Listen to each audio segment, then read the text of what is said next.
नमस्कार. SJTV network मध्ये आपलं सहर्ष स्वागत आहे. सागर, आज आपण फलटण कोरेगाव विधानसभा मतदारसंघाचा ग्राउंड रिपोर्ट पाहणार आहोत आणि आज आपण फलटण तालुक्यातील गिरवी येथे आहोत. काही नागरिक आपल्या सोबत आहेत, त्यांच्याकडून आपण थोडी माहिती जाणून घेऊया. या ठिकाणी चहाचा स्टॉल आहे, त्या ठिकाणी आपण त्यांच्याकडून माहिती जाणून घेऊया. दादा नमस्ते. काय सांगाल सध्या फलटण कोरेगाव विधानसभेचं इलेक्शन लागतंय, तुमच्या मनातील भावी आमदार म्हणून तुम्ही कोणाला पसंती द्याल? भावी आमदार म्हणून आम्ही सचिन कांबळे पाटील पसंत केला. सचिन कांबळे पाटलांनाच का? सचिन कांबळे पाटील हा शेतकरी कुटुंबातून आलेला आहे. शेतीविषयी त्याला आस्था आहे, प्रेम आहे आणि सार्वजनिक कामात तो कुठलंही काम असलं तरी शेतकऱ्याच्या प्रश्नात तो लढणारा माणूस आहे. दुसरी गोष्ट, हा जे पूर्वीचा जे आमदार होता तो शिक्षक ह्याच्या स्टाफ मधून आलेला. त्याला काय काम करणं नाही, काय कधी कोणाची गाठ नाही, कधी कोणाची भेट नाही, कधी कोणा मुलाखत नाही. काय वेळा आम्ही त्याला काम सांगितली पण ती काय कोणाला तरी विचारतून मग बघतो मग करतो असल्या ह्याच्यातलं त्याचं कामकाज होतं. स्वतः प्रत्यक्षात काय करणार नाही. त्यामुळे त्या दृष्टीने आम्हाला हा माणूस चांगला वाटतोय. तुमचं गिरवी गावची लोकसंख्या किती आहे? गिरवी गावची लोकसंख्या 5,000 आहे. त्यातून कांबळे पाटलांना किती टक्के मतदान होईल, काय सांगताल? कांबळे पाटलाला साधारण 60% पुढे मतदान होईल. धन्यवाद. नमस्कार. काय सांगाल, सध्या फलटण कोरेगाव विधानसभेचं इलेक्शन लागतंय, तुमच्या मनातील भावी आमदार म्हणून तुम्ही कोणाला पसंती द्याल? सचिन कांबळे पाटील. सचिन कांबळे पाटलांनाच का? सचिन पाटील हा शेतकरी कुटुंबातला आहे, त्याला जाण आहे शेतकऱ्याची आणि तो रणजित दादाचा उमेदवार आहे. रणजित दादाने तालुक्यात इतकं जवळजवळ 35,000 कोटीची काम आणलीत, म्हणून त्याला पसंती देणार. तुम्ही सांगताय की रणजित दादांचे ते उमेदवार आहेत. महायुतीचे जे घटक पक्ष आहेत, राष्ट्रवादी असेल, भाजप असेल, शिवसेना असेल, हा महायुतीचा अधिकृत उमेदवार म्हणून रणजित दादा असतील किंवा दोन दादांचा वादा त्यांनी उमेदवार सचिन कांबळे पाटील यांना दिलेले आहे. तर तुमच्या मनातील सचिन कांबळे पाटील हे आमदार आहेत, मग त्यांनी आतापर्यंत काय काय समाजकार्य केले? समाजकार्य मग कोणी बी सर्वसामान्य कार्यकर्ता जर त्यांच्याकडे गेला तर छोटी मोठी तहसील कार्यालयाची काम असेल, प्रांत ऑफिसची असेल, पंचायत समितीली असेल, ते सोडवून देत होते. मग आता एकंदरीत गिरवी गावामध्ये कशा प्रकारे त्यांची कामं चालू आहेत? कोणी शेतकरी असेल, कोणी त्याला सर्वसामान्य माणूस काम गेला तर त्याचं काम ते केलं जातं. धन्यवाद. नमस्कार. नमस्ते. काय सांगाल, फलटण कोरेगाव विधानसभेचं इलेक्शन लागतंय, तुमच्या मनातील भावी आमदार म्हणून तुम्ही कोणाला पसंती द्याल? मी डॉक्टर बाबासाहेब आंबेडकरांचा अनुयायी आहे. माझं एवढंच मत आहे की प्रत्येक नागरिकाने संविधानाने दिलेला अधिकार मतदानाचा हक्क बजावावा, एवढंच मी मत मांडू शकतो. सागर अतिशय बोलकी सावध पवित्र आहे यांची.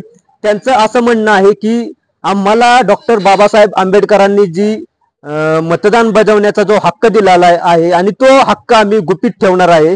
धन्यवाद. नमस्कार.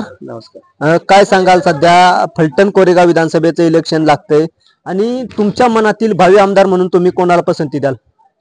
भावी आमदार म्हणून सचिन कांबळे पाटील स्थानिक उमेदवार आहेत आमच्या इथले. गेली 30 वर्षानंतर चिमणराव कदम आमदार होते, तर आता आम्हाला 30 वर्षानंतर संधी येते मतदान करायला स्थानिक आमदारात. तर 30 वर्षात आमचं गिरवडी आणि गिरवी गाव वगळलं गेलं होतं. रामराजे एका सभेत बोलले होते की गिरवीची आम्हाला काहीच गरज नाही, म्हणजे वाळीत टाकल्यागत झालं होतं. पण माजी खासदार रणजितसिंह नाईक निंबाळकर यांच्या रूपाने आमच्याकडे भरपूर विकासाची कामं झाली. तुमच्या गावातील जे दुसरे उमेदवार आहेत आगवणे, त्यांचं काम कसं आहे? त्यांनी काय त्या काळात केलं होतं, माणसाला खर्च केला होता, पण काय त्यांची पण काय चुका झाल्या. शिक्षण कमी असल्यामुळे त्यांना कळलं नाही की कसं राजकारण करावं आणि त्यांच्यावर जवळजवळ 35 गुन्हे आहेत. लोकांना माझ्या हात जोडी एवढीच गिरवीतल्या रहिवाशांना एवढीच विनंती आहे की मत वाया घालवू नका. स्थानिक आता उमेदवार दिगंबर आगवणे पण आहेत, पण ती जेलमध्ये आहेत, त्यांना कुठल्या ह्याच्यात जामीन मिळाला नाही. मत देऊन काय तुम्ही करणार आहे त्यांना? आणि 30 वर्षाची सत्ता भोगली राजांनी, असे उठावदार कामं तालुक्यात कुठलीच केली नाही. धोंबलकुडी सोडलं तर फक्त धोंबलकुडीच्या नावाखालीच आतापर्यंत त्यांनी केलेले, दुसरं काय नाही. सागर, दादांचं असं म्हणणं आहे की जे या ठिकाणचे जे दुसरे उमेदवार आहेत दिगंबर आगवणे यांनी त्यांच्यावरती 35 गुन्हे आहेत आणि त्यांनी छोटी मोठी कामं केलेली नाहीत या गावामध्ये, त्यामुळे त्यांच्याविषयी नागरिकांच्या मध्ये नाराजी व्यक्त करण्यात येत आहे. नमस्कार. नमस्कार. काय सांगाल, आपलं नाव सांगा. महेश कदम. काय सांगाल, सध्या फलटण कोरेगाव विधानसभेचं इलेक्शन लागतंय, तुमच्या मनातील किंवा तुमच्या फलटण विधानसभा मतदारसंघाचा भावी आमदार म्हणून तुम्ही कोणाला पसंती द्याल? आता कसं आहे, परिवर्तन पाहिजे. 15 वर्ष झालं एकच, 30 वर्ष झालं सत्ता एका ठिकाणी. थोडस परिवर्तन व्हावं ही मनात आहे आता, आणि सचिन कांबळे पाटीलच हो आता आमदार. इथून मागचा जो आमदार होता त्यांनी तुमच्या गावामध्ये कामं केलीत का, आणि केली असतील तर कुठल्या कुठल्या प्रकारचे केली? कामं केले पण थोड्या कमी प्रमाणात या ठिकाणी कामं. आधीचा विकास भरपूर गावचा झाला होता. स्वर्गीय चिमणराव कदम होते त्यावेळेस त्यांनी पूर्ण विकास केला होता. म्हणजे शिक्षणाचं, शाळा असेल, रस्ते असतील, इमारती, घरा म्हणजे हॉस्पिटल असेल, धरणं म्हणजे तलाव असतील, बंधारे असतील, हा विकास आधी झालेला होता. त्यामुळे त्यांना इतका या ठिकाणी विकास करण्याचा प्रश्न आला नाही, परंतु थोडीफार कामं त्यांनी केलेत. परंतु दिसले नाहीत ते त्यांच्या याने गाठी बिठी गेला बोलवत्या काय काय जे असते त्यांचं, म्हणजे ते काय दिसले नाहीत जास्त प्रमाणात दीपक चव्हाण. मग आता सध्या जे तुमच्या गावामध्ये 2 उमेदवार आहेत, या गावामध्येची लोकसंख्या किती आहे? गावची लोकसंख्या साधारण मतदान 3,500 आसपास आहे. मग त्यातून सचिन कांबळे पाटलांना किती टक्के मतदान होऊ शकतं? त्यांना या ठिकाणी 65% होईल. आणि आगवण्यांना किती टक्के होऊ शकतं? आगवण्यांना पण होऊ शकतं बरं का. आणि जे महाविकास आघाडीचे जे उमेदवार आहेत दीपक चव्हाण, हे कितपर्यंत मजल मारू शकतात या गावामध्ये? दीपक चव्हाण 30% 35% दरम्यान पडू शकते त्यांना पण. सागर, अतिशय या दादांनी सावध प्रतिक्रिया दिलेली आहे. त्यांचं असं म्हणणं आहे की स्वर्गीय चिमणराव कदम यांच्या तालमीमध्ये तयार झालेले सचिन कांबळे पाटील यांनी अतिशय चांगल्या प्रकारचे काम या ठिकाणी करणार आहेत. नमस्कार. काय सांगाल, सध्या फलटण कोरेगाव विधानसभेचं इलेक्शन लागते, तुमच्या मनातील भावी आमदार म्हणून तुम्ही कोणाला पसंती द्याल? भाकरी करपली की करपोळीचा अगोदर ठरवावं लागते, त्याप्रमाणे तालुक्यातील जनतेने ठरवलंय आता भाकरी ठरवायची. त्यामुळं महायुतीचे सचिन कांबळे पाटील यांचे आता दिवस चांगले आहेत. सागर यांचं असं म्हणणं आहे की सचिन कांबळे पाटील यांनी अतिशय भाकरी करपलेली आहे, आता भाकरी फिरवण्याची वेळ आलेली आहे, तरी महायुतीचे जे उमेदवार आहेत सचिन कांबळे पाटील यांना मतदान करणार आहोत, असं या दादांचं म्हणणं आहे. धन्यवाद. दादा नमस्ते. आता काय केलं आमचं घड्याळामध्ये सचिन पाटलाला आहे बाजार. दादांचं असं म्हणणं आहे की आमचं मतदान हे सचिन कांबळे पाटील यांना आहे. धन्यवाद.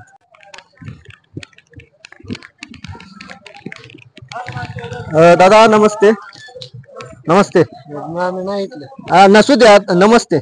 आपलं नाव सांगा. अमरवाद. आपलं गाव सांगा.